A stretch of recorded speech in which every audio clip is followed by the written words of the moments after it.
Intervyu oladigan qahramonlar uchun gonorar to'langan vaqtlar bo'ldimi? Да, конечно. Eng qimmat bo'lgan mehmon. 500 Nima?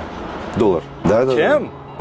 Kim endi so'radi? Bu konkretniy savol bering, javob beraman. Mana bunaqa narsa kimligini aytmay, no ijodiy yoki qaysidir o'zini yo'nalishida уже volk bo'lib ketgan, уже ozgina yoshlari ham o'tib, tam уже nima deydi, уже bo'ldi-da, hamma to'planib ushlab olgan, endi umrini yashayapti. Men tekinga kelib qo'yibman o'zi. Ya, hali qarimading o'zi, hali endi. Xullas, eng ko'p to'lagan gonorari bularga intervyuga berish uchun 500 dollar bo'pti. Kim deb o'ylaysizlar? Izohda yozib yuboringlar. Men tushunmadim kimligini. Qolganlarga yetmayapti. 1,5 ming, 2 ming, 5 ming so'rayotganlar bor. Eng ko'p so'ragani kim bo'ldi? Через primoy yetilmagan 5 mingmi? Kim? Yo 6 mingmi? Shunaqa holat bo'lgan Tohir Sodiqov. Biz xohlaganmiz, akani tushunaman, aka hammaga shunaqa deydilar, tushunishim bo'yicha.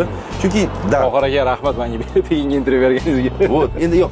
Bratan, 1000, 1,5 mingga deb turgan mehmonlar bor-da, ularga ham пока yo'q возможность. Bir ikkita mehmonlar o'sha bilyapti, shu возможность yo'qligini отказ, просто отказ beradi bizga. Agar biz pul bilan chiqib, biz gonorar beramiz, siz sразу keladi. Ularni ham tushunaman.